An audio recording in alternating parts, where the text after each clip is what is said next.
सुना साली हो अब हवा कैसे पसेरी 2 रुपया हो 2 रुपया 2 रुपया हो 2 रुपया चोली रंगाई दह 2 रुपया हो चोली रंगाई दह 2 रुपया हो साया रंगाई पौने 2 रुपया चोली रंगाई दह 2 रुपया रे साया रंगाई पौने 2 रुपया। आया विवेक जी तनी बेंजू पेरी तो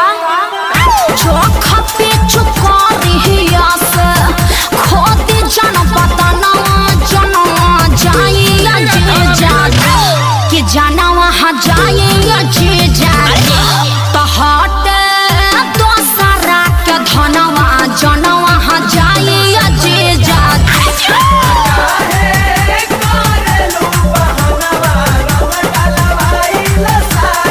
Come on ओ या हाय रे टके जवानी हजे जो अतना मोलाई करवाए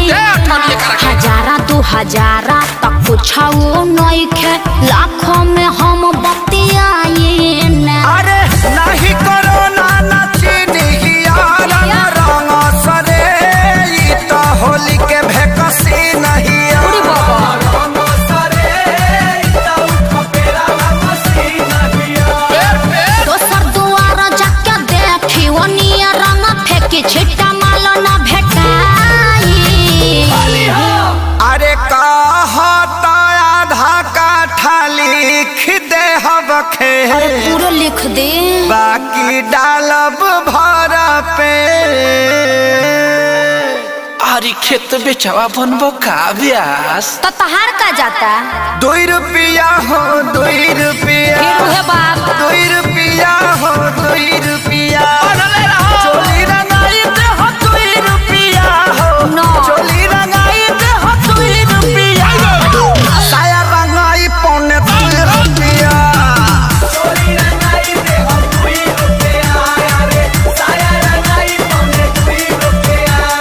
अरे जीजा जी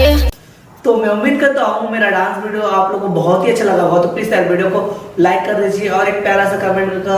जरूर कर दीजिएगा। और आप लोग इसी तरह डांस वीडियो देखना चाहते होंगे तो इस चैनल को प्लीज सब्सक्राइब कीजिएगा। और आप लोग मुझसे कांटेक्ट करना चाहते होंगे तो मेरे इंस्टाग्राम आईडी का लिंक डिस्क्रिप्शन में दिया हुआ है, जाकर इंस्टाग्राम पर फॉलो करो और अपने भाई को सपोर्ट करो।